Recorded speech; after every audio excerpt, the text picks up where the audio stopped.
진짜 전문가들의 수익률 배틀 프로그램 주식 빅리그 시작합니다. 안녕하세요, 고은별입니다. 우리 증시에 아직도 대형주보다는 중소형 종목들이 관심을 많이 받고 있는 시즌입니다. 오늘도 코스피보다는 코스닥이 더 많은 강세 흐름이 나타나고 있고요. 대형주보다는 중소형 개별단 종목들의 움직임이 눈에 띄는 하루가 연출이 되고 있는데요. 양시장 조금 다른 흐름이 장 초부터 이어지고 있습니다.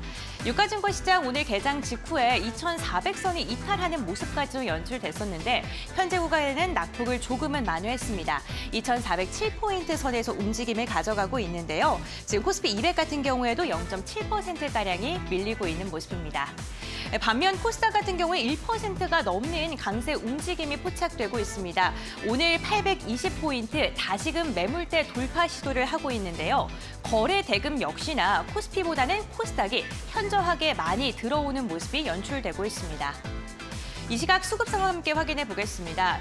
수급 상황이 오늘은 조금은 아쉽습니다. 개인만 홀로 담아내고 있는 장세가 연출이 되고 있는데요. 유가증권 시장 외국인과 기관의 쌍끌이 매도세가 나오고 있는 가운데 기관계에서는 금융투자 중심의 매도 물량이 거세게 나오면서 6거래일 만에 매도로 전환을 했습니다. 외국인 같은 경우에는 금융업종을 중심으로 물량을 강하게 출회하고 있고요. 전기전자 업종은 담아내고 있습니다. 코스닥 수급 상황도 함께 확인해 보시죠. 역시나 마찬가지로 개인만 4천억 원가량 담아내고 있고요. 코스피보다 코스닥의 외국인의 매도세가 조금 더 거센 것이 확인되고 있습니다. 2,600억 원가량의 물량을 토해내고 있는 가운데 메이저 수급이 오늘은 강하게 제조업을 중심으로 해서 매도 물량을 출회하고 있습니다. 원달러 환율 함께 확인해 보겠습니다. 전일 급락했던 원달러 환율이 오늘은 다시금 급등하고 있습니다. 1290선 언저리에서 움직임을 이어가고 있는데요. 전일 급락에 따른 반발 매수세가 유입되면서 반등을 하고 있는 것으로 보이고요. 이로 인해 외국인 현물 시장뿐만 아니라 선물 시장에서도 9,600계약이 넘는 물량을 토해내고 있습니다. 이 시각 특징주 함께 살펴보겠습니다. 감사 시즌을 맞이해서 투자주의 환기 종목에서 해제된 종목들이 너나 할 것 없이 들썩이고 있습니다. 관련 종목들 보유하고 계셨던 분들은 한시름 지금 안도를 하고 계실 것 같은데요. 그래도 개장 직후보다는 상승폭이 조금 둔화되면서 윗꼬리를 달고 있는 모습입니다. 개별 종목 DB하이텍도 함께 확인해 보겠습니다. 펠미스 부분의 물적 분할을 공식화하면서 오늘 급등세가 연출이 됐습니다. 장중에는 56,200원까지 터치하는 움직임이 연출이 됐는데요.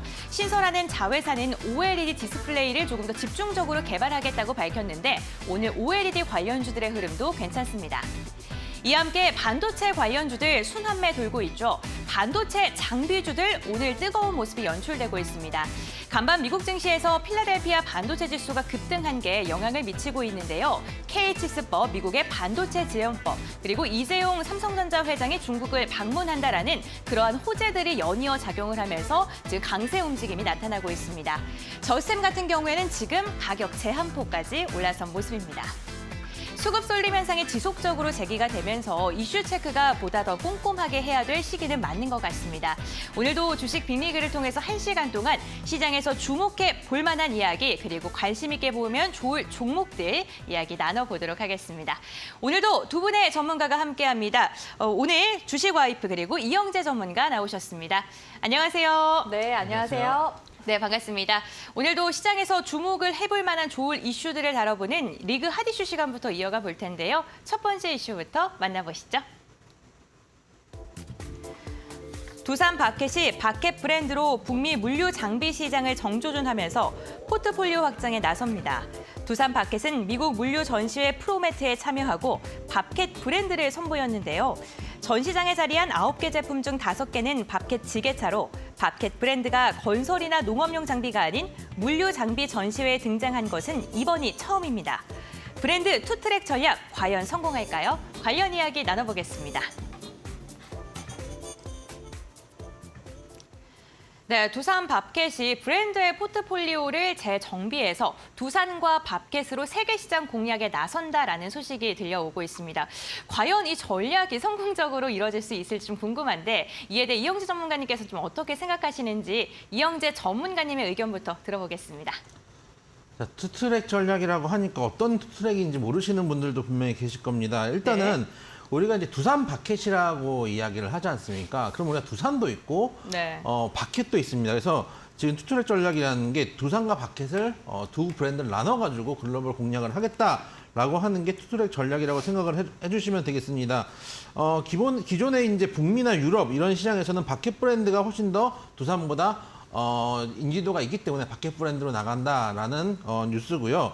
두산 브랜드가 강력한 브랜드 파워를 지니고 있는 지역 같은 경우에는 두산이라는 브랜드를 그대로 유지하겠다. 중국이나 인도 그리고 동남아시아 같은 지역에서는 두산이라는 브랜드를 유지한다라는 투트랙 전략을 세우고 있습니다. 이번에 이제 열린 물류 장비 시장, 즉 미국 일리노이아주 시카고에서 열린 물류 전시회 프로메트에서 물류 장비를 선보였다라고 이야기를 하는데 통상 두산 바켓이 가장 주요 제품이라고 할 수 있는 게 지게차입니다. 네. 왜 그러냐면은 지게차라는 게 큰 장비, 그러니까 야외에서 쓰는 지게차가 있고 실내에서 쓰는 지게차가 있거든요. 미국 같은 경우는 우리나라 같은 경우도 이제 그 코스트코 같은 데 가시면은 큰 물류로 돼 있는 것들이 많이 있잖아요. 예를 들면은 코스트코에 가서 바나나 이런 데 있으면은 지게차 이제 파레트라고 하는 게 뭐냐면 바닥에 이렇게 플라스틱이나 목재로 돼 있는 받침대를 이제 파레트라고 하거든요. 현장에서는요. 이 파레트 위에다가 바로 짐을 쌌습니다. 박스를 이렇게 쌓는 요령이 있는데 박스를 쌓고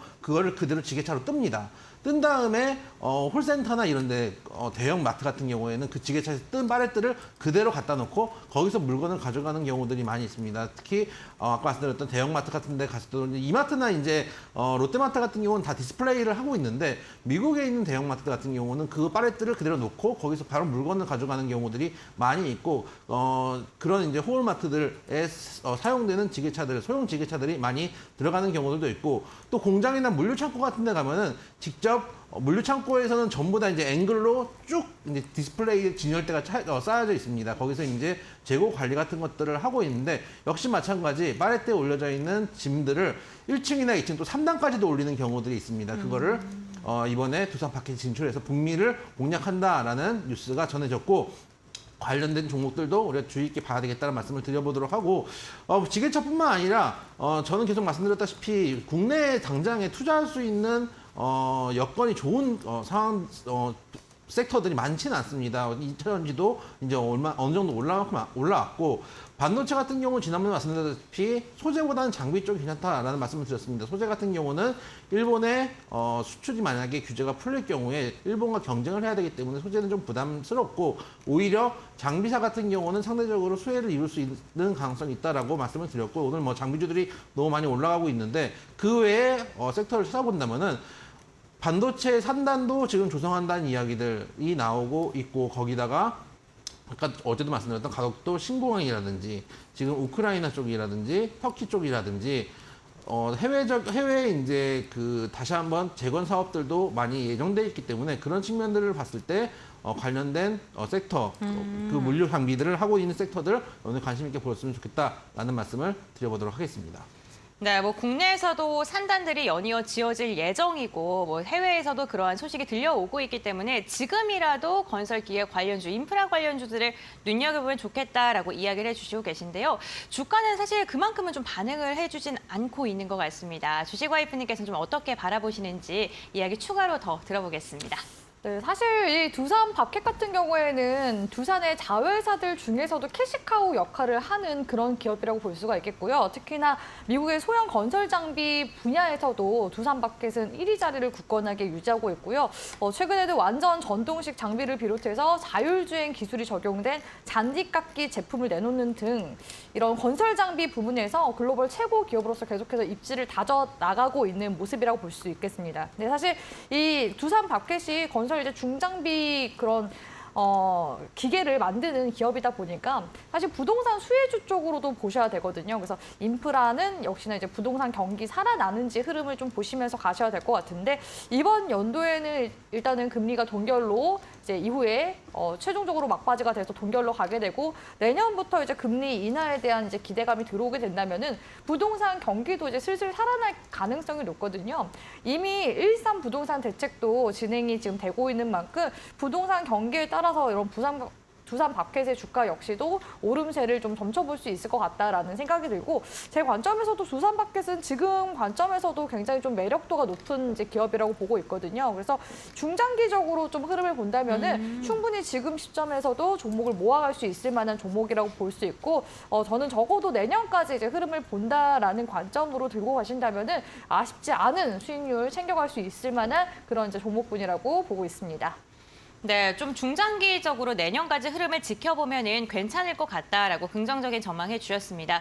그렇다면 이영재 전문가님께서 좀 종목 선별을 잘 해볼 필요가 있다라고 언급을 해주셨는데 어떠한 종목부터 좀 짚어보면 좋겠습니까? 일단 두산 바켓부터 봐야 되겠죠. 네. 두산 바켓 이야기를 하니까 두산 바켓부터 봐야 될 텐데 사실 두산 바켓은 아까 뭐 주식 와이프님께서도 말씀하셨지만 지금도 괜찮은 구간에 있다고 생각을 하고 네. 특히 이제 최근에 주식들이 2차 전지뿐만 아니라 오늘 뭐 반도체 장비라든지 AI 쪽이라든지 이런 쪽도 너무 많이 가 있는 쪽들이 있습니다. 그러면 여러분들이 많이 움직였기 때문에 눈이 그쪽으로 쏠리는 경우들이 많이 있는데 사실은 수익이라는 거는 쌀 때 사가지고 비쌀 때 정리를 하는 거거든요. 특히 요즘처럼 장이 대외적 불확실성이 남아있는 상황이고 대내적으로 저는 그래서 불확실성이 있는 상황이라고 보고 있거든요. 무역 수지에서 적자를 기록하고 있는 상황이고 여기에 이제 중국과의 관계가 아직도 회복이 안 되고 있는 상황이기 때문에 우리가 최근에 경제 지표가 좋아질 것이다라는 뉴스를 보면은 관광객이 늘어날 것이다. 어디서? 중국에서.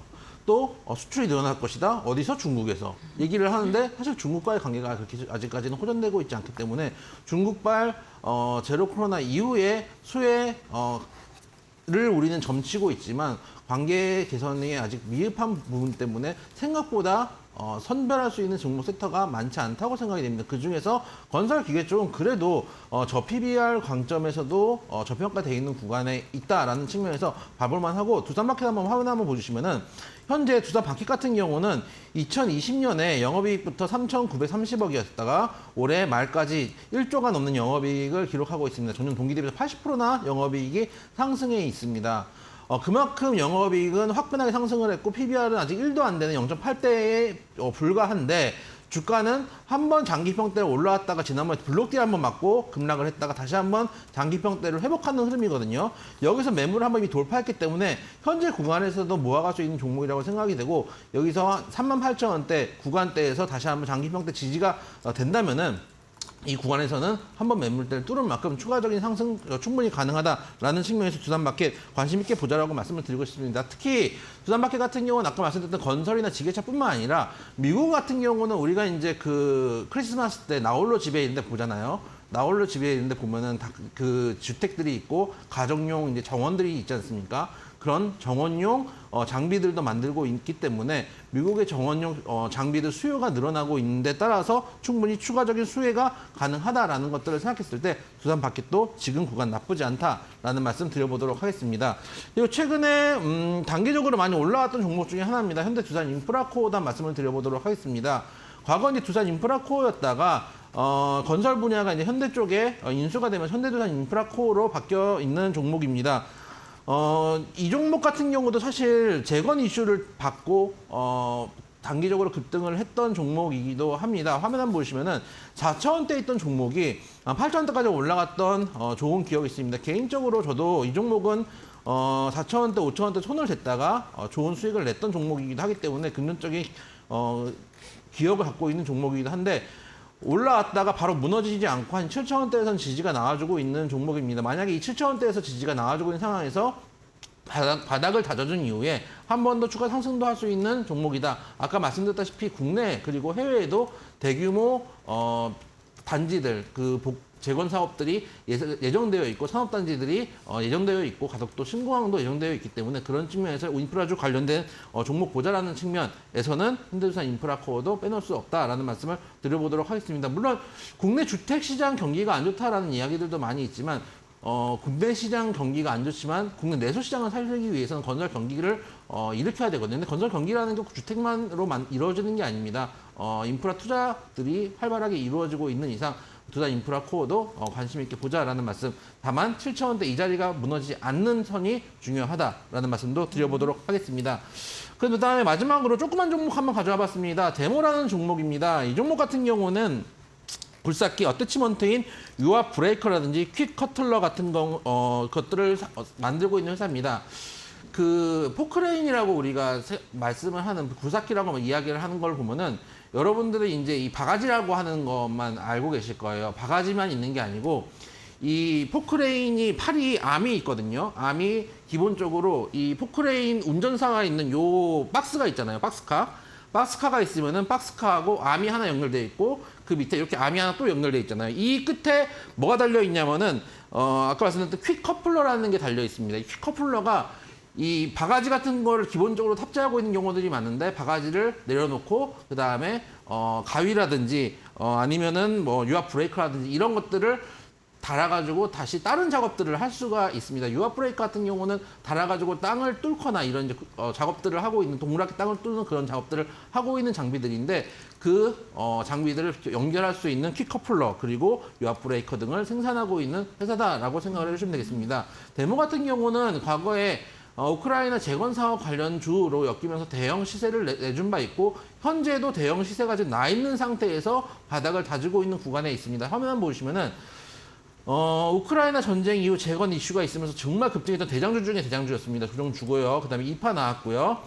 여기서 눌림목을 주고 만약에 지금 우크라이나와 러시아 쪽 지금 중국에서 한번 중재를 해보겠다라는 스탠스를 보여주고 있고 중국에서 지금 시진핑이 러시아 푸틴을 만난다라는 뉴스도 전해졌습니다. 그런 측면에서 만약에 조금 더 화해 무드만 돌아온다면은 재건 관련주들 항상 재건이 되기 이전에 기대감으로 먼저 움직이는 측면이 있기 때문에 11,000원 정도 손절가 잡으시고 241선 이익 무너지지 않는다면은 이 자리에서 한번 지지를 주고 단기 반등 3파동 정도는 만들 수 있기 때문에 조그만 종목들을 원하시는 분들은 손절가 짧게 11,000원 정도 잡으시고 한번 관심 있게 보셔도 되는 종목, 데모라는 종목도 말씀드려보도록 하겠습니다. 네, 인프라 관련주 3가지 종목에 대해서 가격 전략까지 잡아주셨습니다. 참고를 해보시면 좋을 것 같고요. 첫 번째 이슈 인프라 관련주에 대해서 이야기를 나누고 있는데 전문가님과 방송 시간 외에도 함께할 수 있는 노란톡 오픈 채팅방이 열려 있죠. 방송 시간 중에만 함께할 수 있는데요. 전문가님께 참여 방법 간단하게 여쭤보겠습니다. 어떻게 하면 들어갈 수 있을까요? 여러분들이 네. 이제 오실 분들은 거의 다 오셨을 겁니다. 하지만 안 오신 분들이 네. 계시고 또 글쎄요, 잘 모르겠습니다. 주식하면서 저는 이제 전업을 오래 할 때 되게 심심했거든요. 그래서 전업을 하면은 네. 의외로 되게 빠르게 단타 매매를 할 거라고 생각하는데 전업해서 한 초창기 1년 차는 열심히 단타를 합니다. 네. 왜 그러냐면은 뭔가 이거를 안 하면은 내가 오늘 일을 안 한 것 같은 생각이 들 때가 있어요. 그러다가 2년 차, 3년 차가 되면은 생각보다 하는 일이 적어져요. 이렇게 화면 모니터 4개 있으면은 위에 이제 2칸에 HTS 켜놓고 옆에 한 칸에 이제 차트, 뭐 환율이랑 뭐 이제 해외 지수 선물이랑 띄워놓고 나머지 한 칸에는 애니메이션을 본다든지 게임을 하고 있습니다. 게임하면서 계속 이렇게 보면서 하는데 네. 그만큼 생각보다 이 손이 움직이는 걸 근질근질한 손이 움직이는 것을 참는 것도 전업할 때 주식 투자할 때 일일 수도 있습니다.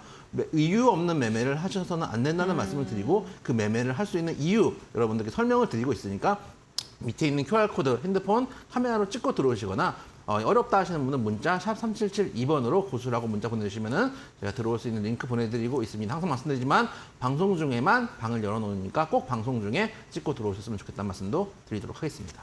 네, 알겠습니다. 샵 3772번 건당 100원의 문자로 고수 2글자 보내주세요. 저희가 노란톡으로 함께할 수 있는 방법을 링크로 알려드리겠습니다.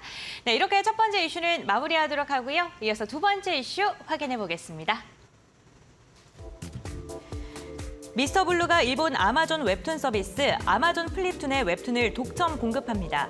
로맨스 장르 11개로 약 400화에 달하는데요. 미스터블루는 다양한 장르에서 양질의 콘텐츠를 발굴해 4조 원 규모의 일본 디지털 만화 시장을 공략할 방침입니다. 웹툰주들의 흥행으로 이어질지 관련 이야기 나눠보겠습니다.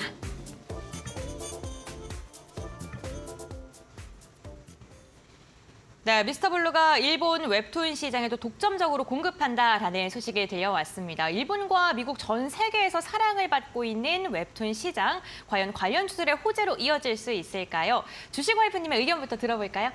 네, 사실 지난번에 웹툰 네. 관련해서 이영재 전문가님이 설명을 정말 많이 해주셨거든요. 전문가시잖아요. 네, 또. 근데 사실 저도 이쪽으로는 전문입니다. 네. 왜냐면은 어렸을 때 그 디즈니 만화동산 그거 보고 자란 세대이기도 하고요. 네. 그 KBS 1에서 나온 전국 노래자랑 끝나고 나오는 뒤에 있는 만화 그 중에서도 이제 녹색전차 해무수가 거기에 나왔었는데 두 분 같은 걸 좋아하시네요. 아 근데 녹색전차 해무수는 사실 네. 저보다 조금 더 윗세대이시긴 하시거든요. 네, 그래서 그런 이제 세대이기 때문에 사실 만화 하면은 전 정말 할 얘기가 너무 많고 사실 네. 주쌤도 고등학교 애니고를 갈까 정말 고민을 많이 했을 정도로 그만큼 오. 네, 만화를 좋아했는데 네. 집에서 애니고가 너무 멀다고 오. 통하기 어렵다고 해가지고 못 갔습니다. 그래서 그만큼 저도 만화에 대한 애정이 굉장히 많은데 사실 이 웹툰이라는 게 우리나라 시장은 아직까지 이제 발전 성장 속도가 굉장히 빠르긴 한데 규모 자체가 지금 1조 원 정도밖에 안 되거든요. 근데 일본 같은 경우에는 만화 시장 규모가 굉장히 크지 않습니까? 거의 한 7조 가량 되는데 그 중에서 지금 4조 원 가량이 이미 지금 디지털 만화 시장이 계속해서 개화되고 있고 발전 성장 중에 있기 때문에 우리나라 시장이 또 그 점을 파고든다면은 충분히 저는 웹툰 쪽은 성장 가능성이 무궁무진하다고 보고 있고요.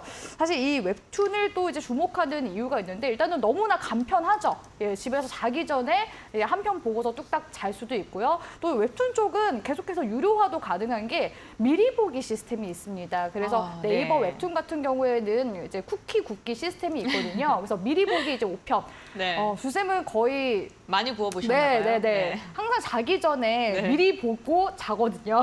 그래서 이제는 무료로 보는 회차보다는 네. 유료로 쓰는 회차가 이제 더 많은 것 같은데 그만큼 저도 정말 그 소비하는 주 소비층으로서 웹툰 시장 이거 정말 성장세가 무궁무진하다. 그리고 웹툰이 제가 또 주목하는 이유가 뭐냐면 스토리를 얼마든지 늘릴 수 있다는 겁니다.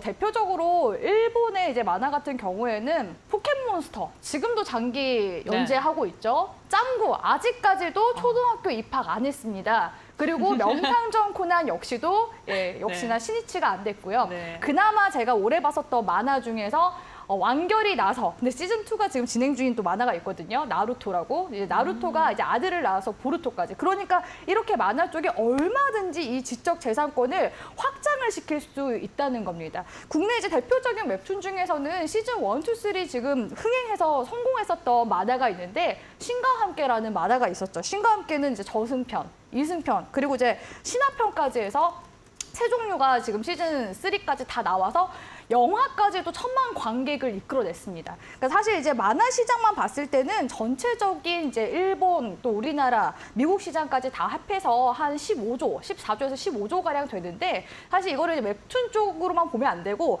거기서 이제 큰 이제 만화 시장, 거기에서 이제 영상물 시장, 그리고 더 나아가서 콘텐츠 시장까지 간다면 이 콘텐츠 시장은 그 규모 자체가 3,100조 이상의 이제 시장 규모를 가지고 있거든요. 그리고 이 웹툰이 지금 최근에는 영화화, 드라마화가 너무나 활발하게 잘 돼 있고요. 또 영화 같은 경우에도 미국에 계속해서 영화가 상영할 수 있고 또 이제 드라마 같은 경우에도 넷플릭스와 같은 이런 해외 OTT가 너무나 잘 돼 있기 때문에 잘 만든 이런 이제 웹툰들이 영상화가 되고 결국에는 이제 글로벌 플랫폼까지 이렇게 확장이 되는 그런 이제 규모이기 때문에 저는 성장성으로 봤을 때는 웹툰 쪽은 계속해서 좀 주목을 해봐야 되는 그런 이제 산업이라고 보고 있기 때문에 이러한 이슈 또 특히나 지금 미스터 블루가 일본 쪽에 이런 아마존 시장에 웹툰 진출했다는 거는 이제 시장 규모가 점점 이제 성장하고 있다는 반증이기 때문에 계속해서 실적 반영까지도 노려볼 수 있을 만한 사항이지 않나라고 보고 있습니다. 네, 무궁무진한 세계 속에서 어쨌든 시장의 성장이 지속적으로 이어질 것이다라고 긍정적인 전망을 해주셨습니다. 정말 웹툰을 사랑하는 게 여실히 느껴질 그런 분석이었는데 그렇다면 이영재 전문가님도 질 수 없죠. 네, 어떻게 분석하십니까? 저도 이제 뭐 네. 말씀드렸다시피 웹툰의 성장성은 이루 말할 수 없다고 생각이 됩니다. 사실 왜 그러냐면은 기존에 있던 만화방이 없어졌어요. 그러니까 만화방들 지금도 만화 대여점은 있는데 거기 가서 있는 만화 대여점도 있는데 옛날엔 정말 많았거든요. 동네마다 만화방도 있었는데 웹툰 시장의 성장은 반대로 얘기하면은 기성의 만화 시장의 소멸도 얘기하는 겁니다. 이게 소멸됐기 때문에 이게 웹툰이라는 장르로 편입되고 있는 거거든요. 그러니까 웹툰 시장은 커질 수밖에 없고 기존에 있는 만화방들 고전적인 이제 극화체를 만드는 그런 이제 만화들은 죽어가고 있는 거겠죠. 그래서 일본 진출까지 한 건 긍정적이라고 생각이 됩니다. 앞으로도 성장성이 무궁무진하지만 산업 중에 항상 제가 말씀드리는 부분 너무 쏠림이 심하다. 항상 말씀드리지만 재벌집에서는 항상 막내 아들, 큰 아들, 큰 딸, 막내 딸 이런 쪽이 회기물이 한 10,000편, 20,000편 중에 회기물이 한 19,500편 정도 되는 것 같아요. 이게 그만 회기 있으면 좋겠어요. 회기물이나 네. 또 갑자기 어디서 레벨업이 돼가지고 꼭 어디든가 떨어지면 레벨 창이 떠요. 이런 것들.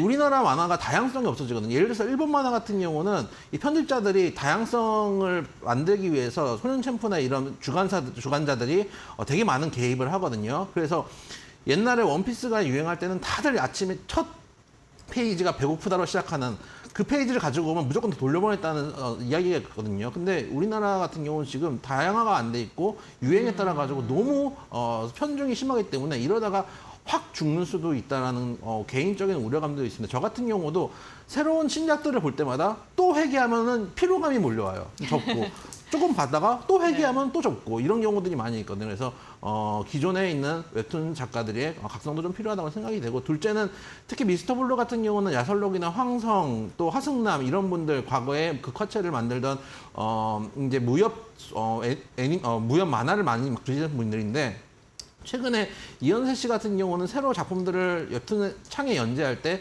색을 붙여가지고 새로 만들어가지고 연재하는 경우들이 있는데, 기존에 있던 이제 미스터 블루에서 IP를 가지고 있는 하승남이나 야설록 씨 같은 경우, 황성 씨 같은 경우는 과거의 작품들을 그대로 그냥 눌러가지고 스캔해가지고 올리는 경우들이 많이 있거든요. 그래서 그분들도 새로 좀 작업을 하셔야지 미스터 블루가 진짜 과거와 현재를 잇는 디딤돌 역할을 할 수 있지 않을까라는 말씀도 드려보도록 하겠습니다. 네, 웹툰의 일환화가 아쉽다라고 이야기해 주시지만 그래도 시장의 성장성은 여전하다라고 평가를 해주셨는데요. 두 전문가님 모두 시장의 성장성에 대해서는 긍정적으로 전망을 해주셨습니다. 그렇다면 종목 선별을 한번 해볼 텐데 주식와이프님께서 바라보시는 웹툰 관련주 어떤 종목들이 있을까요? 네, 일단은 오늘 좀 화제가 됐었던 미스터 블루 먼저 함께 봐드릴까 하는데요. 미스터 블루 같은 경우에는 네이버 웹툰 내에서 지금 무협 장르 점유율을 80% 정도 차지하고 있는 기업이기도 하고요. 또 국내 최대 무협 웹툰 웹소설 플랫폼인 미스터 블루를 운영을 하고 있습니다. 기업명 똑같죠. 이 무협 만화 같은 경우에는 사실 고정 팽층을 가지고 있어서 사실 수익적인 부분에서는 안정적인 이제 캐시카우 역할을 하고 있다는 장점이 있고요. 또 자체 결제 비중이 높아서 그 플랫폼 내에서의 그런 수익성도 굉장히 좋은 편이라고 볼 수가 있겠습니다. 또한 사실 이 웹툰 작가들, 웹소설 작가들 중에서도 스타 작가들을 섭외를 하는 게 굉장히 중요하거든요. 근데 무협 쪽에서도 이제 4대 천왕으로 불리는 작가분들을 포괄적으로 지금 다 인수를 해서 작품 활동을 계속 연재할 수 있게끔 하고 있기 때문에 이런 이제 부분들까지도 본다면은 일단은 캐시카우가 안정적이고 또 그 상태에서 지금 일본 쪽까지도 진출을 노려 나가고 있기 때문에 일단은 흐름들 긍정적으로 볼 수 있을 것 같습니다. 그래서 지금 미스터 블루 주가 움직임 같이 함께 보도록 할 텐데요.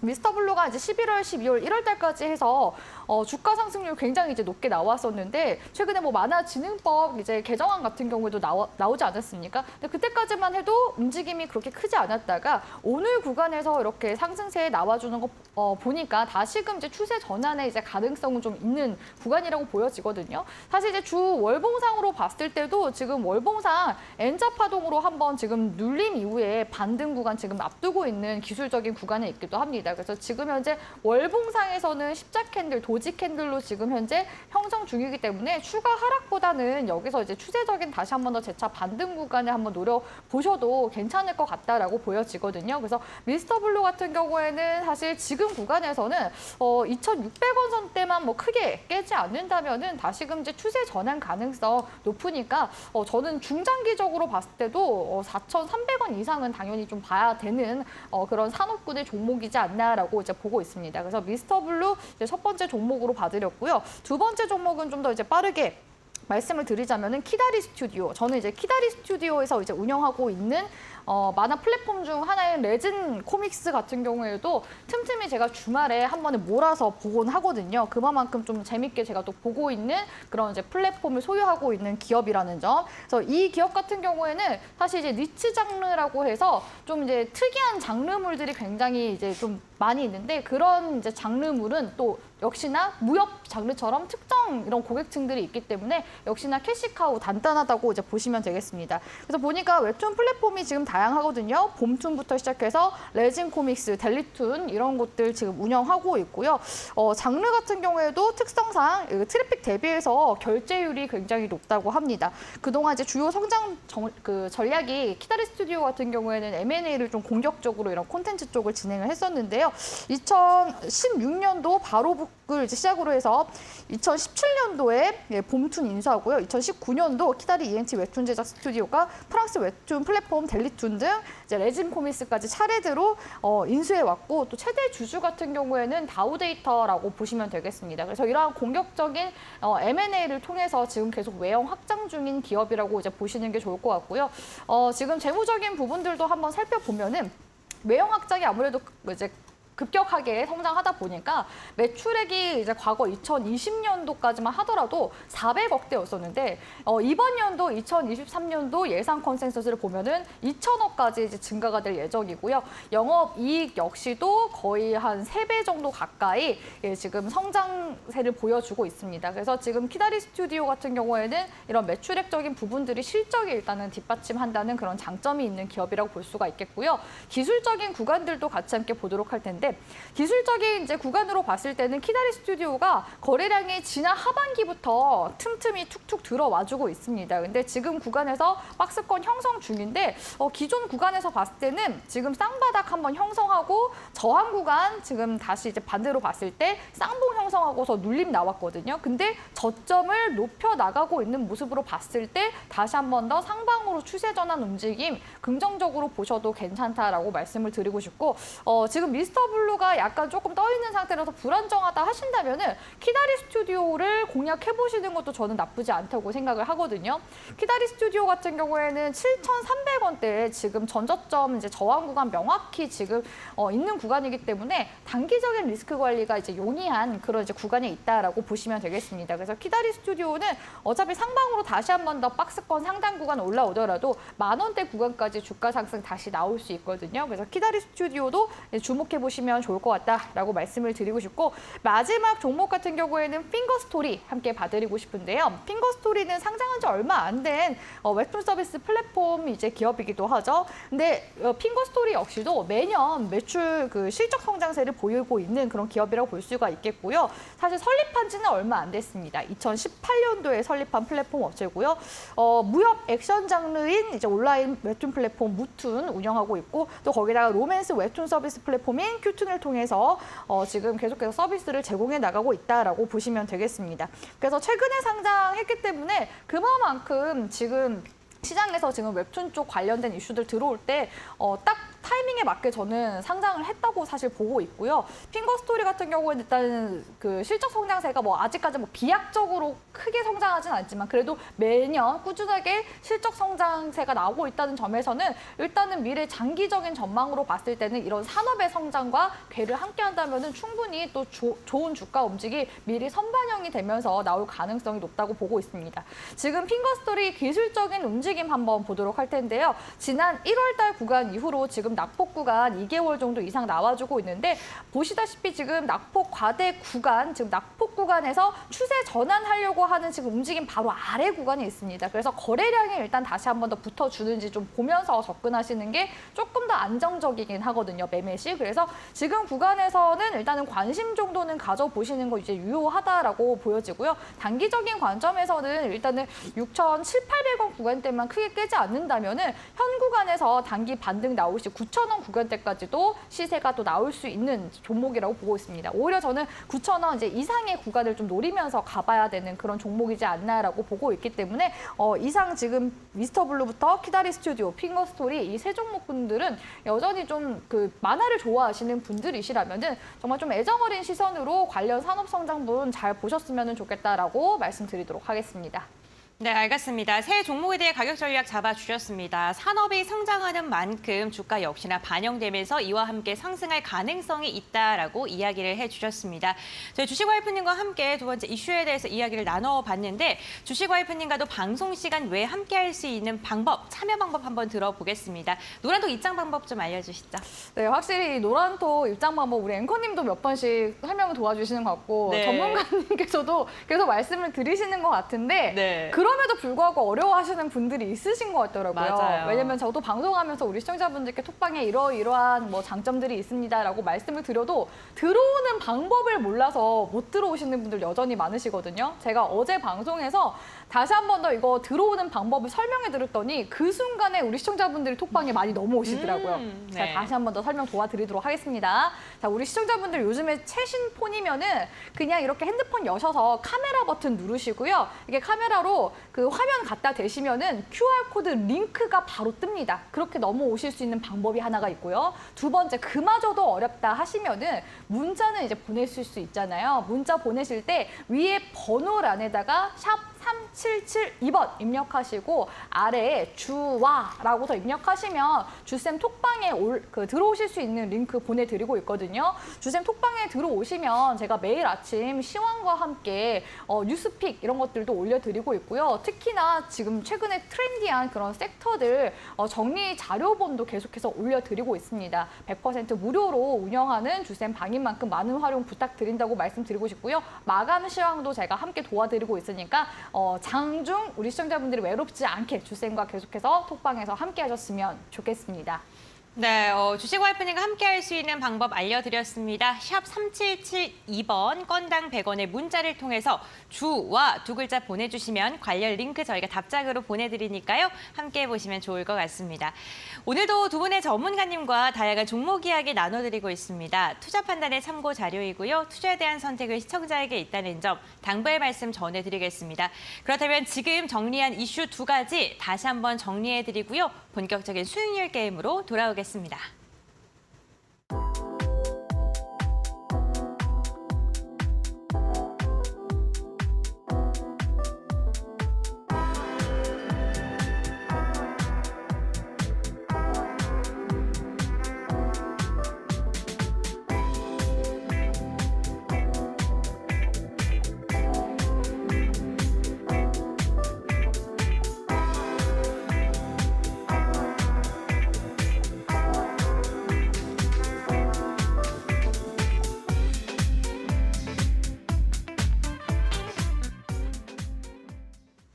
네, 리그 쟁탈전 시간이 됩니다. 오랜 시간 동안 기다리셨습니다. 오늘도 두 분의 전문가님께서 각각 한 종목씩 수익 실현이 가능한 종목들 엄선해서 골라서 오셨다고 하는데요. 과연 어떠한 종목들을 들고 오셨을지 너무나도 궁금합니다.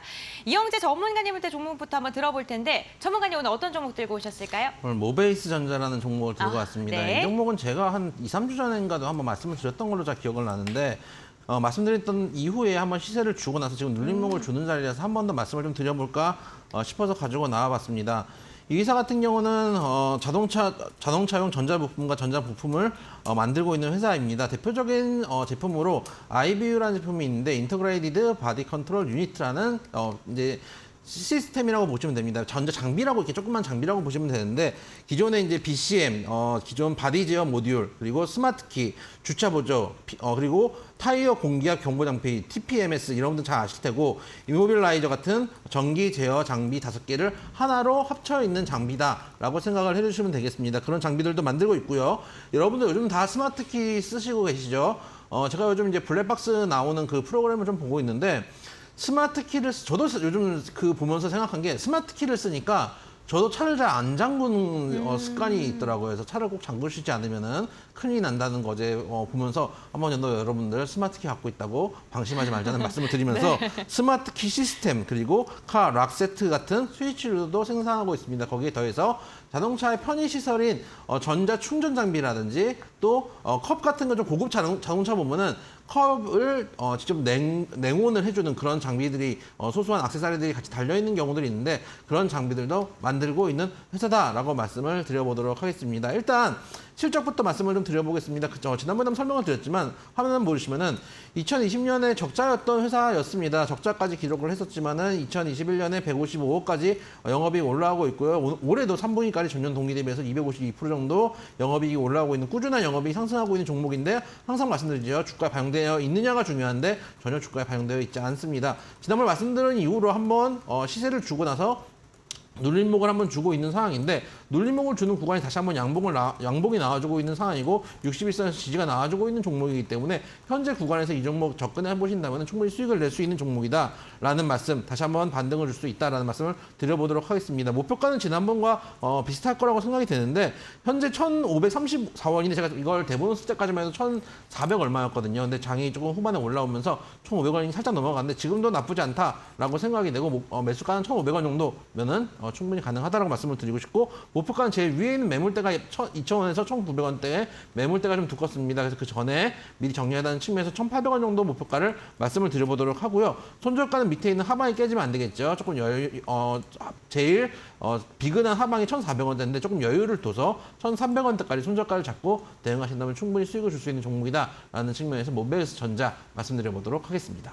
네, 알겠습니다. 이영재 전문가님께서는 모베이스 전자를 들고 오셨습니다. 지난번에 도전에 성공했던 종목인데 다시금 눌림목 구간에 접어들면서 접근이 용이하다라고 평가를 해주셨는데요.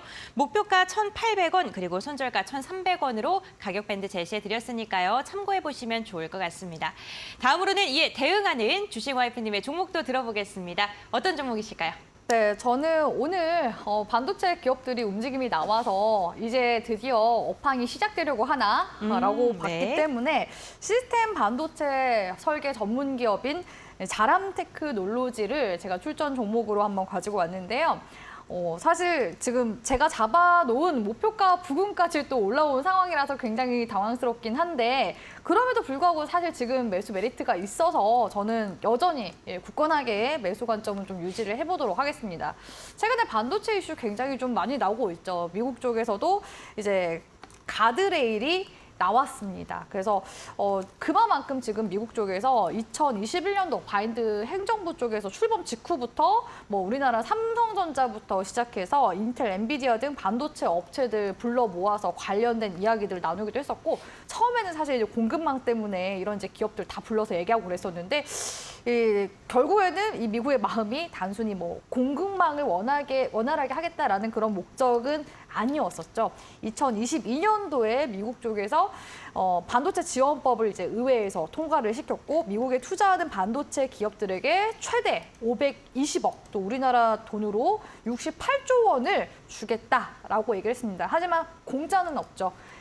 대신에 중국에 투자는 하지 않았으면 좋겠다라고 했는데 그래도 이번에 미국 그런 이제 가드레일이 나온 이제 부분들을 보니까 그래도 최악은 면했다라는 그런 이야기들이 또 나와주고 있고 다행히 그리고 또 지금 중국의 이재용 부회장이 또 갔습니다. 그래서 지금 관련된 이제 반도체 쪽 이야기들도 논의를 하고 있거든요. 시진핑 3기 고위급이랑 현재 또 교류도 하고 있어서 그만큼 지금 반도체 지금 업황과 관련되어 있는 이런 뉴스 기사가 슬슬 나오기 시작한 것으로 봤을 때 역시나 이제 제 관점에서 2차 전지제 다음 섹터는 반도체 쪽 기술주 섹터들이 될 것이다라는 그런 이제 시나리오는 계속해서 좀 맞아 떨어지는 것 같다라는 그런 이제 생각이 듭니다. 그렇기 네. 때문에 이런 반도체 이슈 쪽을 좀 우리가 주목을 해본다면은 최근에 또 우리나라 정부 쪽에서도 K 반도체 칩스 이번에 이제 30일 날 또 국회 통과 또 기다리고 있죠. 또 그 이슈에다가 300조 규모의 반도체 클러스터 이슈까지. 그래서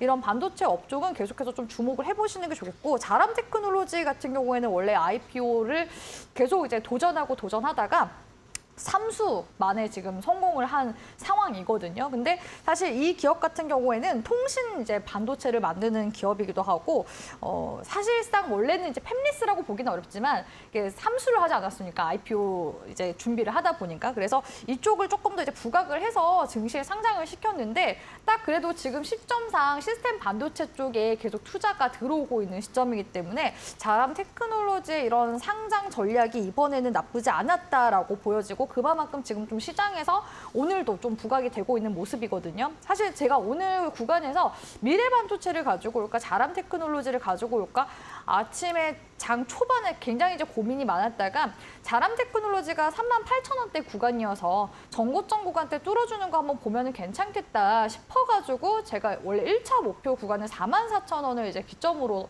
가지고 왔었던 종목이긴 합니다. 그래서 기술적인 구간들 같이 함께 보도록 하면요. 예, 오늘 지금 장 막판에도 주가가 올라오고 있습니다. 지금 점심시간 이제 기점으로 해서 자람 테크놀로지가 시세를 내기 시작했더라고요.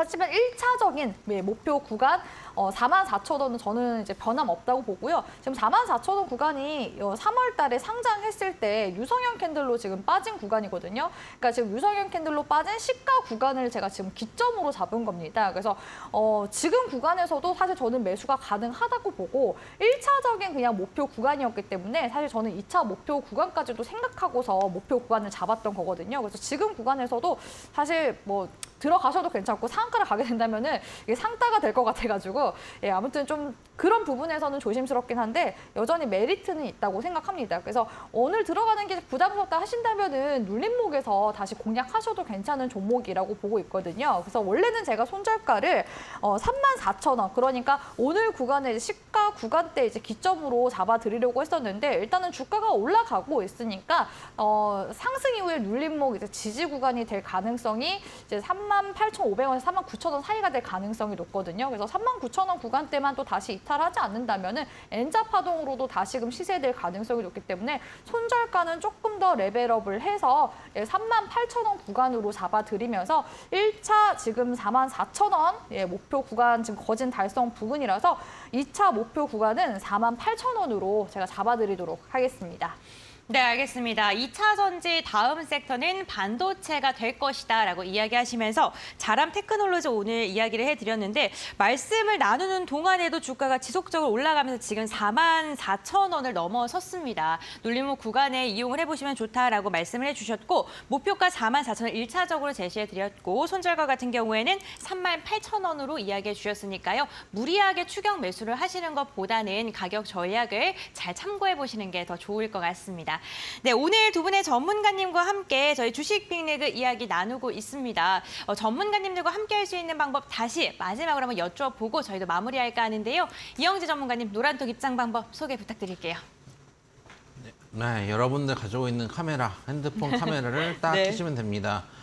비번은 안 보여주면 핸드폰 카메라가 켜지죠. 켜지면은 여기 밑에 있는 QR코드에 딱 갖다 대면은 알아서 링크가 뜹니다. 그거를 클릭하시면은 저 방송 시간 내에는 비번 같은 걸 걸어놓지 않기 때문에 들어오시면 되겠고 힘드신 분들은 문자는 카톡으로 보내시면 안 됩니다. 문자로 보내셔야 됩니다. 요즘 아무리 문자를 안 쓴다고 해도 샵 3772번으로 고수라고 보내주시면은 링크를 보내드립니다. 역시 그걸 클릭하고 들어오셔야 됩니다. 요즘 카카오 각종 채널에 저를 사칭하는 사칭범들이 있습니다. 제가 사칭범한테 직접 말을 걸어본 적도 네. 있습니다. 안녕하세요, 이영재 전문가님 팬이에요. 그랬더니 막 대답을 해주더라고요. 참 신기한 일이에요. 그래서 네. 그런데 현혹되지 마시고 밑에 있는 QR코드를 찍고 제가 직접 있는 곳으로 들어오셨으면 좋겠다라는 말씀 드려보도록 하겠습니다. 네, 방송 중에 함께하고 계시는 분들께서는 QR코드 스캔하시고 입장해 보시면 좋을 것 같네요. 다음으로는 주식와이프님과 함께할 수 있는 방법도 빠르게 한번 들어보겠습니다. 네, 오늘 본의 아니게 지금 불타는 금요일 맞이해서 네. 지금 자람 테크놀로지가 지금 거의 상한가 부근까지 가려고 하고 있거든요. 출전 종목 이렇게 장중에 올라가서 굉장히 조금 네, 그런데 좀 아쉽잖아요. 우리 시청자분들이 네. 그래도 주쌤 출전 종목 뭐 오늘 이 가지고 시간만 올까. 기다리고 계셨을 네, 거예요. 기다리셨을 네. 것 같아서 제가 오늘 톡방에 들어오시는 분들께는요. 주쌤이 또 찾아놓은 시스템 반도체 관련 종목들도 굉장히 많이 네. 있거든요.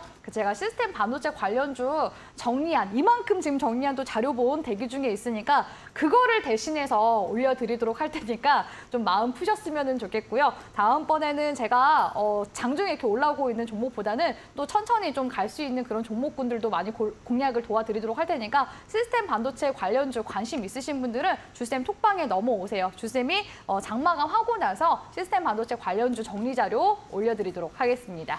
네, 알겠습니다. 오늘도 두 분과 함께 주식 빅리그 알차게 꾸려봤습니다. 고생하신 두 분과는 여기서 인사 나누도록 하겠습니다. 오늘 말씀 감사드립니다.